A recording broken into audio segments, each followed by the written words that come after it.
Have you ever thought about getting a second passport or citizenship? With everything that's going on in the world today, I wouldn't blame you.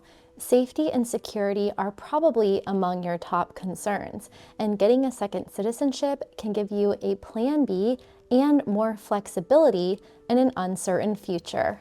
Having a second passport is like an insurance policy that lets you travel to more countries and even move to another country should you need or want to.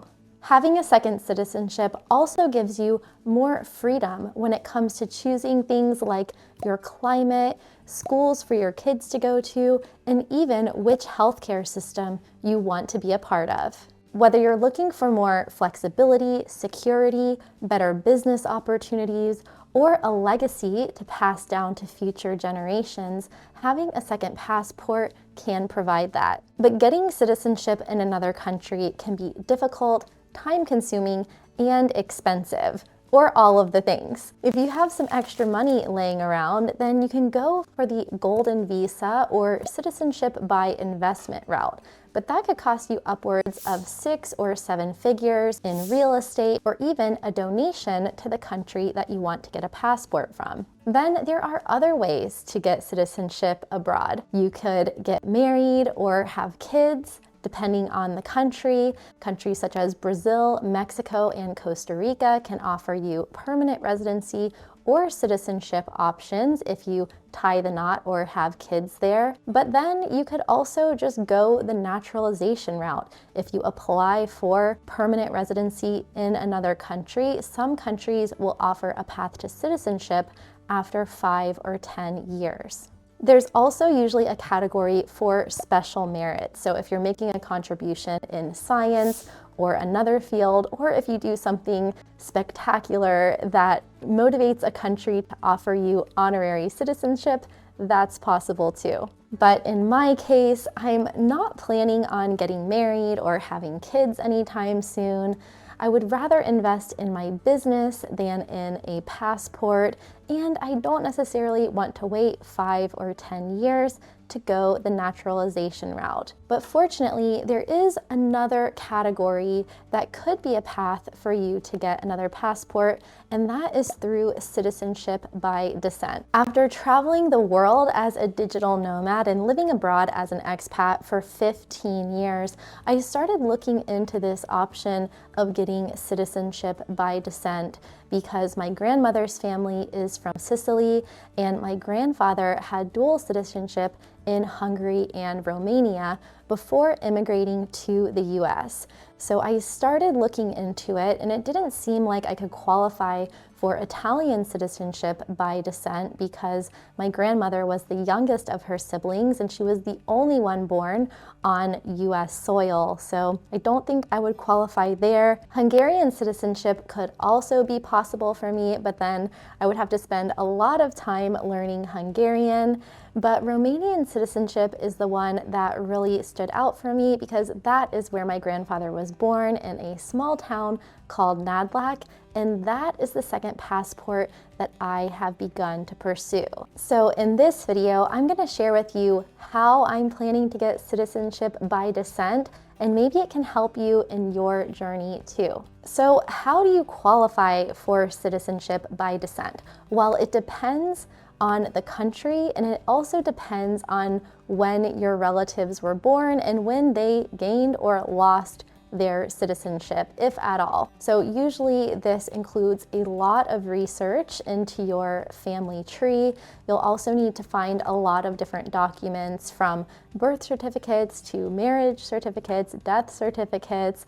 You'll need passports. You'll usually need to submit a lengthy application, and in many cases you will need to swear an oath of allegiance or also learn the local language, or both. So it really depends on the country, but the biggest factor is that you have a parent or grandparent, or in some cases a great-grandparent who lived in that country where you're trying to get citizenship. All of the documents that you collect will need to be notarized, certified, and often translated into the local language, and the entire process can take anywhere from a couple of months to a year or more. So I've started reaching out to different contacts and lawyers in Romania to get the process started, and I'll be sharing all of that with you here on my channel. But first, why is it so important for me to get a second passport anyway? Well, there's a few reasons, and let me know in the comments what is making you think about getting a second passport and what your reasons would be. But for me, I think it boils down to 4 things. The first one is my family ancestry and tradition. I've always been that type of person who's doing all of the research on the family tree and then sharing it with the rest of my family members. And I've done this on both sides of my family. I've spent a lot of time researching on Ancestry.com. I've gotten DNA tests with companies like 23andMe that I'll link to below. But really, it was my interest in my family's heritage that really started this whole thing. And I bought some books with lots of questions for my grandfather and grandmother so that they could answer them and I could learn more about the background of their life and where they were from and how their childhood was growing up. So first and foremost, it's just learning about my heritage and having a part of that in the form of a passport that will stay with me for the rest of my life and have that connection to my grandfather's home country, and also to be able to give it to my mom, or if I have kids in the future, maybe it would make it easier for my siblings to get a passport should they want one. And then the second reason is really bittersweet. I am well aware of the reasons why my ancestors left their home countries in Europe to begin with. In the case of my grandfather, his father, my great-grandfather, was very badly wounded in World War I, almost had his arm amputated, and certainly didn't want to stick around for World War II. And so he brought his family, my great-grandmother, grandfather, and great-aunt, his sister, to the United States before World War II started. And also on my other side of the family, it was always people looking for a better life and making that dangerous trek to the US, which with so much uncertainty, to provide a better life for their children and ultimately their children's children. And that's where we are now. Although I feel a lot of privilege and gratitude to have grown up in the United States, I'm also in the position as an adult to make those choices about my own life and where I want to live.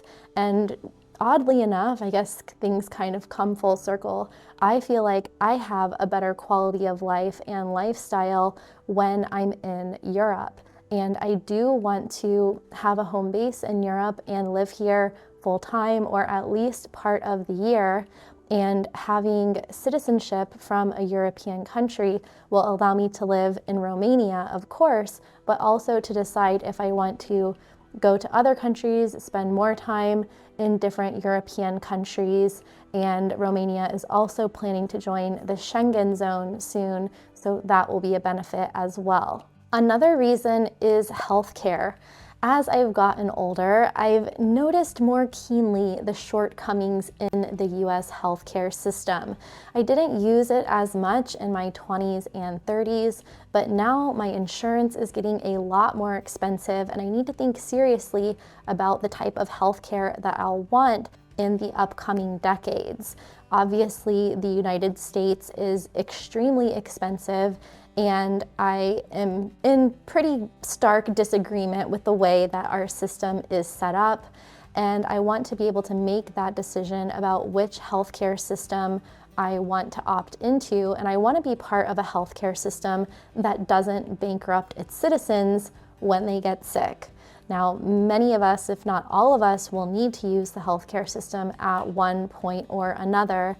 And so I really want to be able to live in Europe, where I can be a citizen of a country like Romania, which has a universal healthcare system, but also to get access to lower priced private insurance, or even be able to get care in other European countries with the European health insurance card should I decide to move around. And then the fourth reason is very personal, because as someone who's been to 63 countries and counting, the freedom to move is extremely important to me, and I'm already privileged with having a US passport that allows me visa-free travel to almost 200 countries around the world, but Romania's passport ranks 15th on the Henley Passport Index, and that also gives its citizens visa-free travel to 174 countries. By having 2 passports, I'll be able to travel to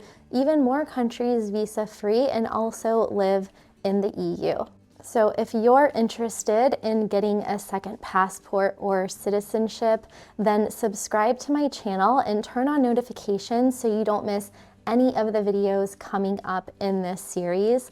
In the next video, I'll be going into a lot of detail on the paperwork process and the documents that are needed to start the process of applying for citizenship by descent. As I mentioned, I don't know what will happen. I don't know if I'll succeed or if I fail, but either way, I hope that my personal experience is valuable for you in your own life, especially if you're thinking of getting another passport. And if you're looking for more ideas on places where you can travel, live, or retire abroad someday, then I have 2 videos right here. One with 10 places where you can live on around $1,000 per month, and also some of the best places to retire in the world. I'll see you there.